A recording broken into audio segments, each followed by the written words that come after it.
Hello friends, स्वागत है आपका हमारे चैनल झारखंड स्टडी 99 पर। फ्रेंड्स, आज की इस क्लास में हम लोग पढ़ेंगे हिंदी भाषा ज्ञान के 25 महत्वपूर्ण प्रश्न जो कि झारखंड पुलिस या एक्साइज कांस्टेबल या एसएससी जीडी में हिंदी के महत्वपूर्ण प्रश्न पूछे जाते हैं और ये सभी प्रश्न सेलेक्टेड हैं जो कि एग्जाम पे 100% आने वाले हैं। तो चलिए बिना किए देर आप क्लास को शुरू करते हैं और हमारे आज का क्लास का पहला सवाल है, निम्नलिखित में से कौन पुष्प का पर्यायवाची नहीं है? पुष्प का पर्यायवाची नहीं है तो क्या हो जाएगा? प्रसून हो जाएगा।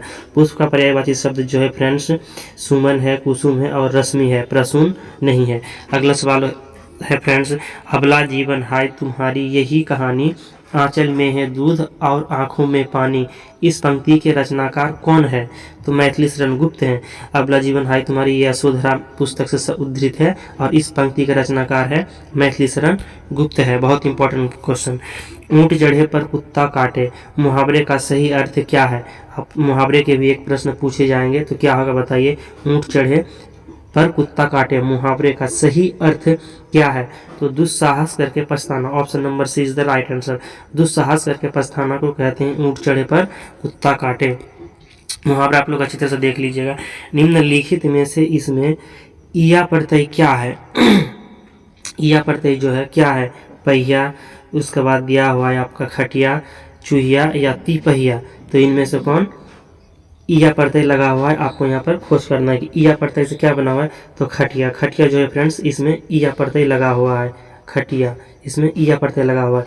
पहिया पे नहीं है, चुहिया पे नहीं, तिपहिया पे नहीं, तो ईया प्रत्यय जो है सिर्फ खटिया का याद रखना है। खटिया ईया प्रत्यय से लगा हुआ है। अगला सवाल है फ्रेंड्स, मजदूरी और प्रेम ये जो निबंध है इसके लेखक कौन है? मजदूरी और प्रेम के किसका निबंध है? मजदूरी और प्रेम इजी प्रश्न है। अगर आप हिंदी पढ़ रहे हैं तो आपको जरूर ही ये पता होगा कि मजदूरी और प्रेम। तो पूर्ण सिंह, पूर्ण सिंह का नाम था सरदार पूर्ण सिंह।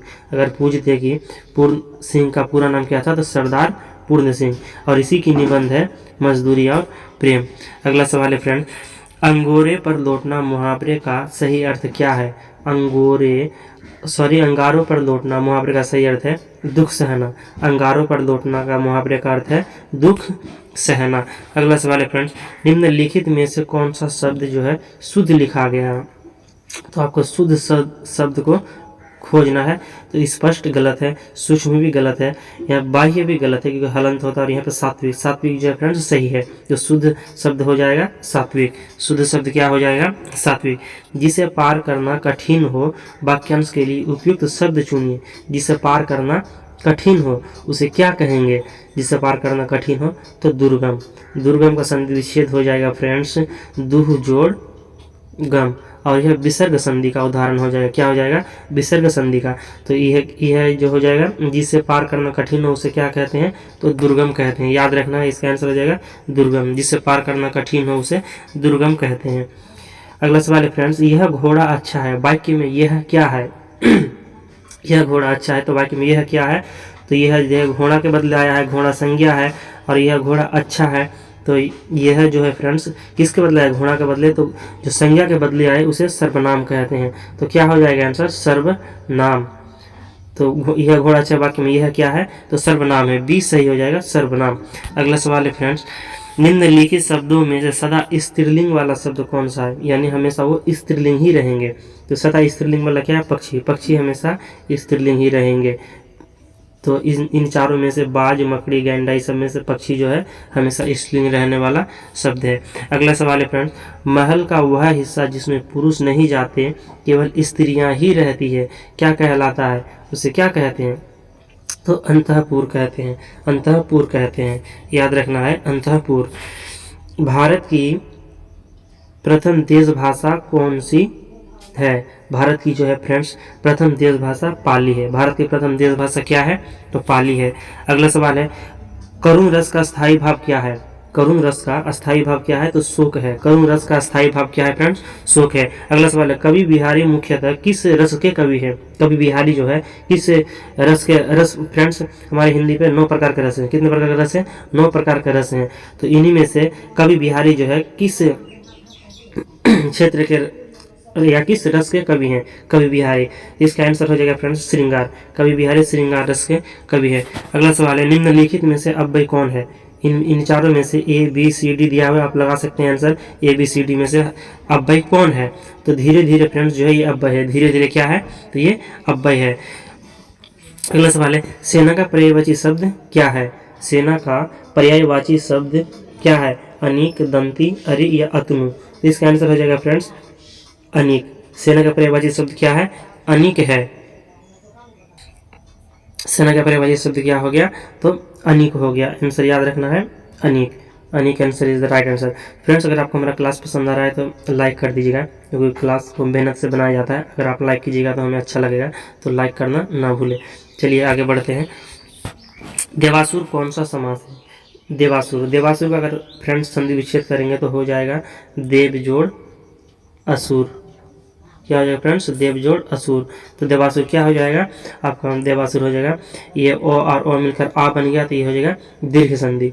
ये क्या हो जाएगा, ओ और ओ बराबर अगर फ्रेंड्स आ आए, ओ प्लस ओ अगर आ जाए तो इसमें क्या हो गया, ये ओ मिलकर बड़ा हो रहा है ना यहाँ पर, तो ये हो गया दीर्घ संधि का उदाहरण है।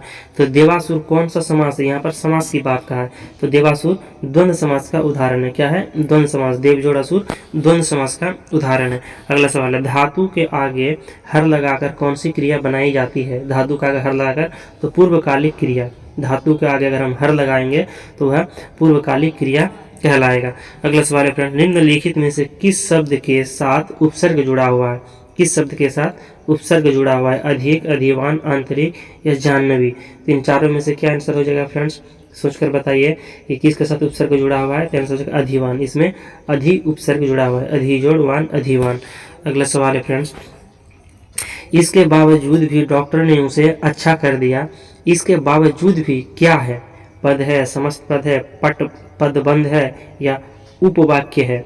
तो क्या है, इसके बावजूद भी डॉक्टर ने उसे अच्छा कर दिया। तो इसके बावजूद भी जो है फ्रेंड्स इसमें क्या है, पदबंध है, क्योंकि पद को बांधे रखने का काम कौन किया है, तो इसके बावजूद भी डॉक्टर ने उसे अच्छा कर दिया। तो इसके बावजूद भी यह पद को बांध के रख रहा है, इसलिए ये हो जाएगा पदबंध। अगला सवाल है फ्रेंड, निम्नलिखित वाक्यों में से कौन सा वाक्य शुद्ध है। आपको शुद्ध वाक्य का चयन करना है। तो भारत में अनेक जातियां हैं, ये शुद्ध है। भारत में अनेक जातियां हैं, ये शुद्ध है। अगला सवाल है, निम्नलिखित संज्ञा विशेषण में से कौन सा सही नहीं है। आपको ये नहीं वाला प्रश्न रहेंगे, क्योंकि एग्जाम पर फंसा कर पूछते हैं ना फ्रेंड्स, तो ये नहीं वाला रहेंगे कि निम्नलिखित संज्ञा में से कौन सा सही नहीं है। संज्ञा विशेषण को पहचान करना है, तो पहले हमें संज्ञा विशेषण पहचान करना है। तो यहाँ पर प्रांत पांतिक, ये जो है विशेषण सही नहीं है। जबकि उन्नति से उन्नत, पिता से पैतृक, विश्व से विशाल, ये सही है। जबकि प्रांत से पांतिक नहीं होता, प्रांतिक होता, तो ये विशेषण नहीं, ये गलत हो जाएगा। अगर आपको क्लास अच्छा लग रहा है फ्रेंड्स तो सब्सक्राइब कर दीजिएगा। अगला सवाल की ओर चलते हैं। निम्नलिखित में से किस शब्द में उपसर्ग नहीं लगा है। किसमें जो है उपसर्ग नहीं लगा है, तो प्रशंसा पे कोई उपसर्ग नहीं है। जबकि अधिशासी में अधि लगा हुआ है, विनाश में भी लगा हुआ है, प्रत्याशा में प्रति लगा हुआ है, प्रति जोड़ आशा प्रत्याशा भी। प्रशंसा पे उपसर्ग नहीं लगा हुआ, याद रखना है प्रशंसा।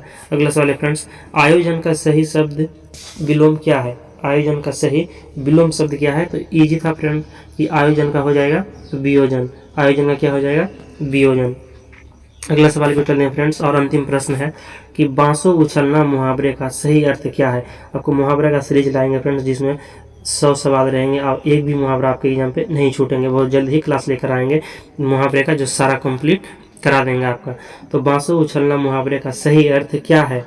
बांसों उछलना, अति प्रसन्न होना, डींग हाँकना, क्रोध उतारना या रास्ता देखना। तो फ्रेंड्स इसका सही आंसर हो जाएगा बांसों उछलना का अति प्रसन्न होना। जब इंसान अति प्रसन्न हो जाता है तो कहते होता है कि ज़्यादा मत उछलो, यानी बांसों उछलना मुहावरे का सही अर्थ है अति प्रसन्न होना। अगर आपको क्लास अच्छा लगा है फ्रेंड्स तो लाइक कर दीजिए, और चैनल पर नए हैं तो सब्सक्राइब कर दीजिए। मिलते हैं नेक्स्ट वीडियो में बहुत जल्द, तब तक के लिए जय हिंद।